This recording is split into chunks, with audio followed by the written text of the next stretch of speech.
فواد کو 4 سال کی عمر سے ہی بورڈنگ ہاؤس میں ڈال دیا گیا تھا۔ خیام بھی اپنے والدین کا اکلوتا بیٹا تھا۔ اس کے والد شہر کے مشہور سرجن تھے۔ ڈاکٹر زبیر اور اس کی بیوی ماہین نے خیام کی پرورش میں کوئی کمی نہیں چھوڑی تھی، مگر جس راستے پر خیام چل پڑا تھا وہ سب اس کے والدین ماننے کو تیار نہیں تھے۔ خیام کی گمشدگی کے بعد ان کا جیسے سب کچھ ہی لٹ گیا تھا۔ عیش و آرام بھی ان کے لیے سزا بن کے رہ گیا تھا کہ نہ جانے ان کا بیٹا کس حال میں ہوگا۔ وہ خیام کے گمراہ ہونے کی وجہ اس کی صحبت کو ہی جان رہے تھے یا پھر کوئی ایسی وجہ تھی جس سے وہ غافل تھے۔ اس ثانیہ کو پورا 1 سال گزر گیا۔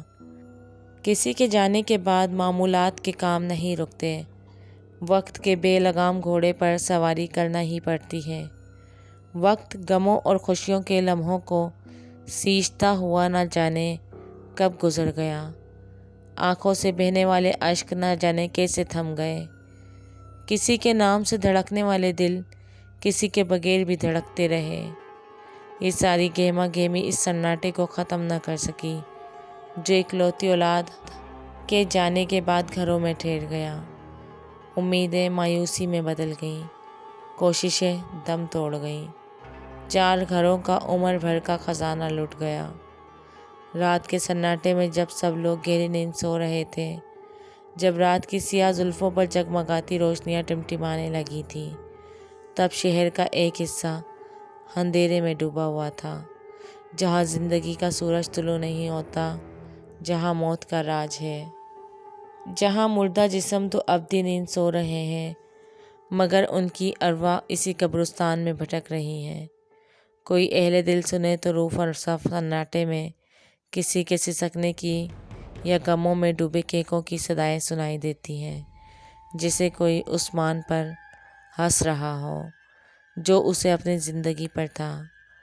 رات 12 بجے کے بعد اس سناٹے میں مہین سی آوازیں کئی راز افشا کرتی ہیں۔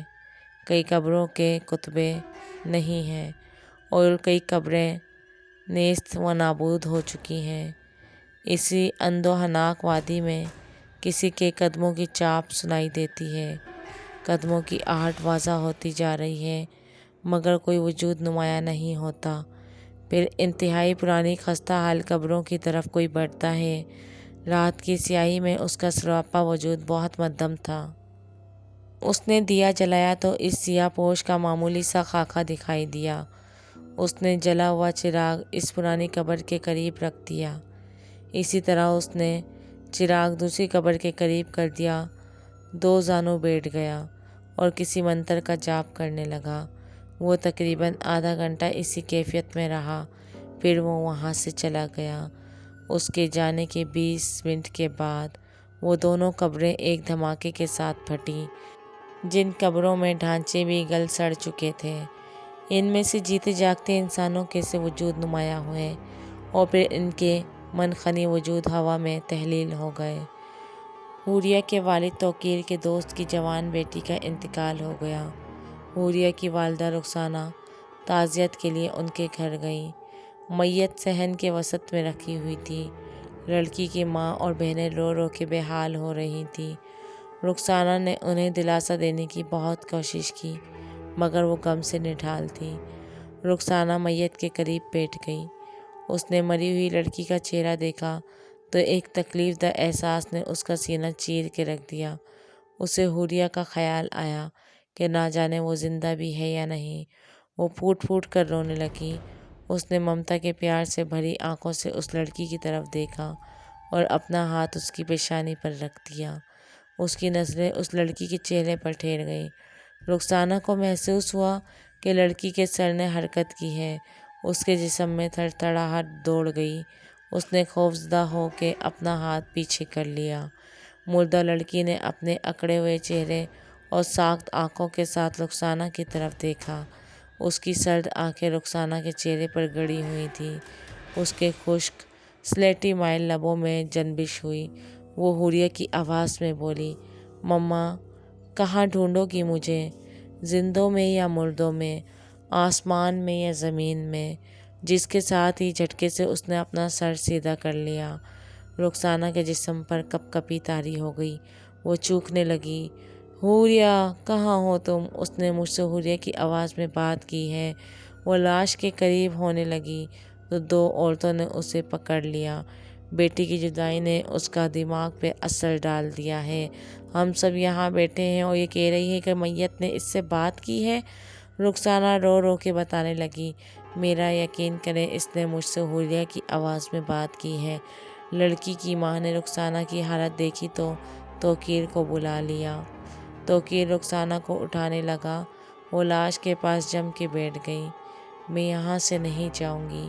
توقیر اسے زبردستی وہاں سے گھر لے آیا۔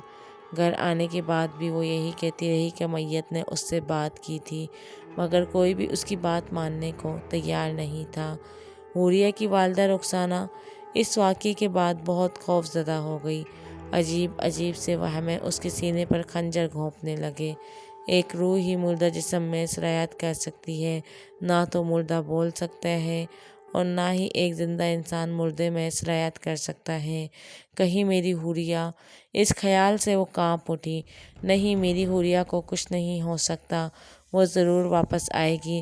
اس نے اگلے روز ہی گھر میں قرآن خوانی کا اہتمام کیا۔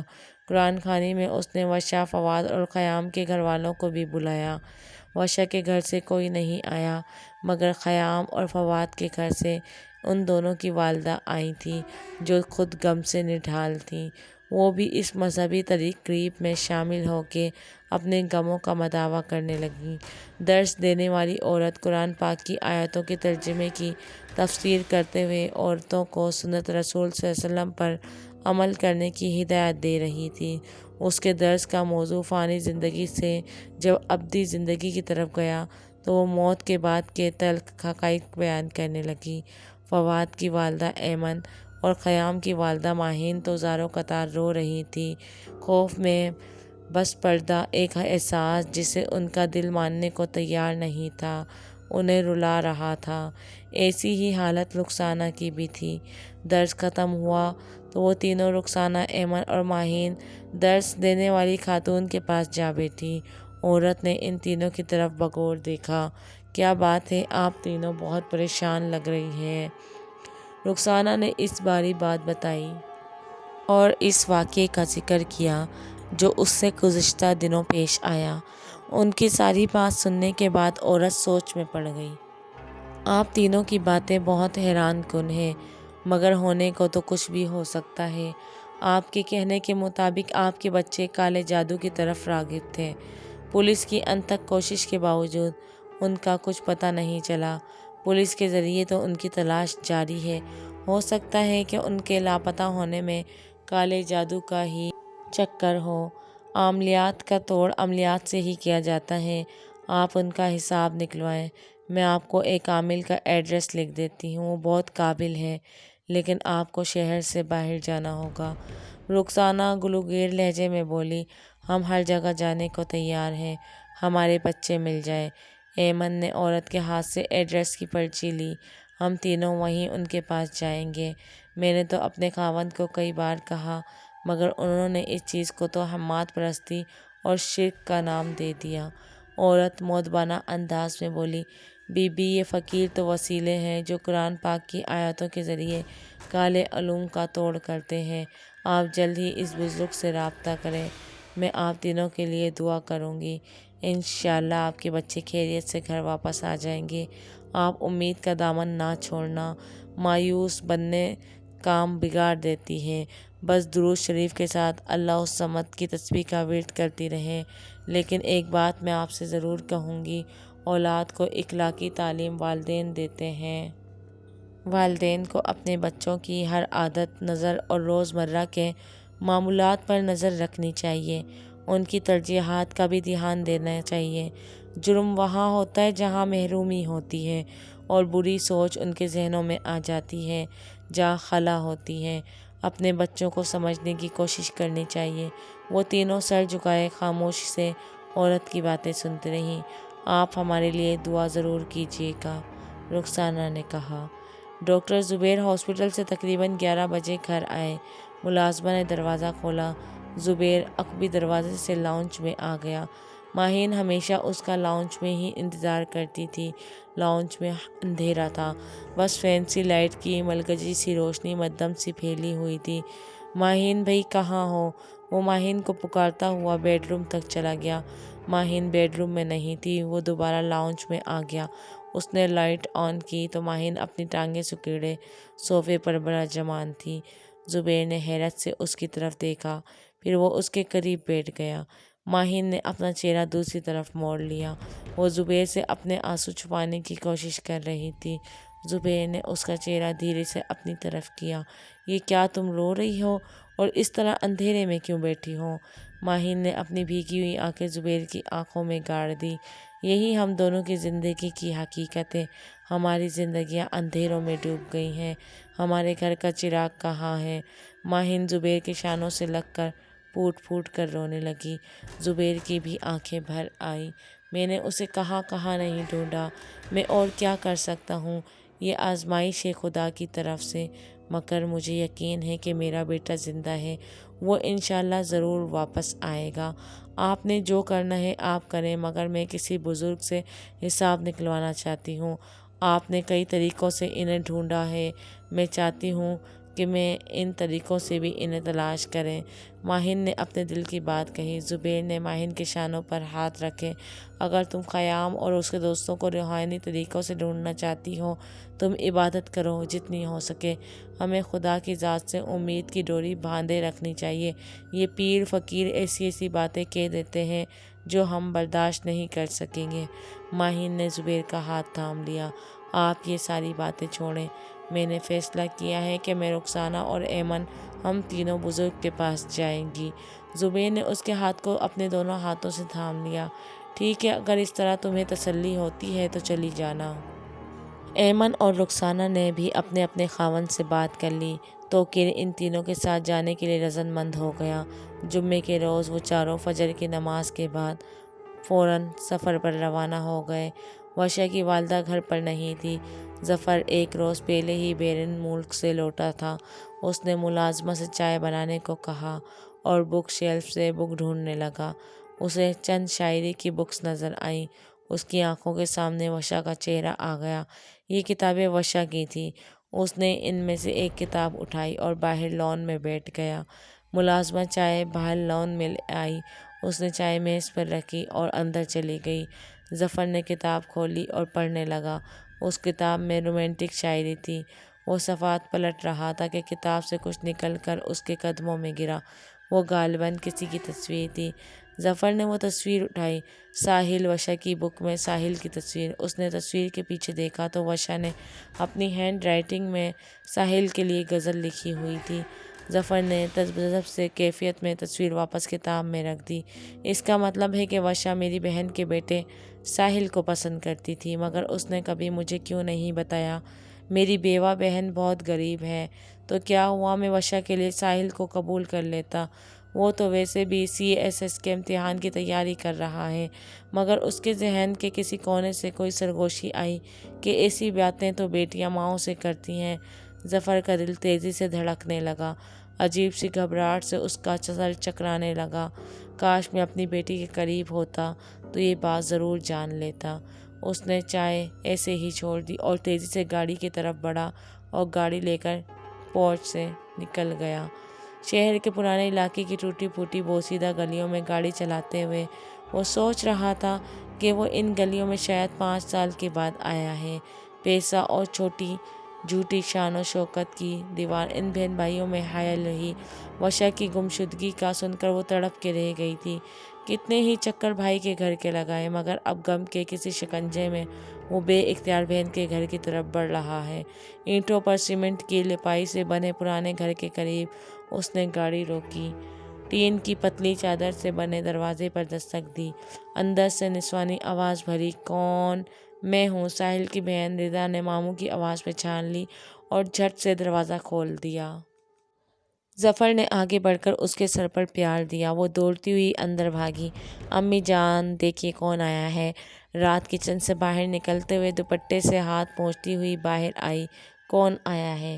بھائی کو کمرے میں دیکھ کر اس کی آنکھیں بھر آئیں۔ وہ آگے بڑھ کر بھائی سے ملی۔ آج بہن کی کیسے یاد آ گئی؟ ظفر خاموشی سے کرسی پر بیٹھ گیا۔ اس نے ردا کی طرف دیکھا۔ ادھر آؤ میرے پاس۔ ردا ماموں کے قریب بیٹھ گئی۔ تمہاری پڑھائی کیسی چل رہی ہے؟ فرسٹ ٹرم کے امتحان میں سیکنڈ آئی ہوں، ردا نے خوشی سے بتایا۔ راحت بھی مسکراتے ہوئے بولی، سیکنڈ ٹرم کے بعد 12ویں جماعت میں ہو جائے گی۔ ظفر نے پیار سے ردا کے سر پر تھپکی دی۔ اتنی بڑی ہو گئی ہو، مجھے تو وہی چھوٹی سی ردا لگتی ہو۔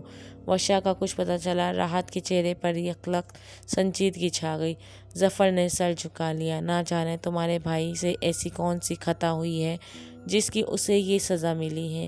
میری جان سے پیاری بیٹی نہ جانے کہاں کھو گئی۔ میں نے اسے کہاں کہاں نہیں ڈھونڈا۔ آپ ہمت رکھیں بھائی جان، وشا کو کچھ نہیں ہوگا، وہ بخیریت مل جائے گی۔ ظفر ادھر ادھر نظر دوڑانے لگا۔ ساحل کہاں ہے؟ وہ اپنے دوست کی طرف گیا ہے۔ کب تک آ جائے گا؟ اگر آپ کو کوئی کام ہے تو اسے فون کر دیتی ہوں۔ نہیں، اس کی ضرورت نہیں ہے۔ تم ایسا کرنا کہ رات کو اسے میرے گھر بھیج دینا، ظفر نے کہا۔ میں ساحل کی وجہ سے بے حد پریشان ہوں، راحت نے رندی ہوئی آواز میں کہا۔ کیوں، ایسی کیا بات ہے؟ ظفر نے پوچھا۔ راحت نے مرے مرے لہجے سے کہا۔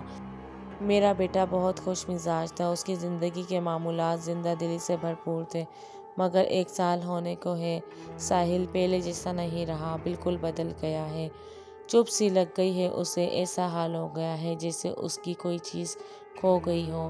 میں نے تو دم درود بھی کروائے مگر وہ ایسا ہی ہے، بد مزاج، اداس، اپنے آپ میں گم رہتا ہے۔ وہ تو CSS کی تیاری کر رہا تھا نا؟ ظفر نے پوچھا۔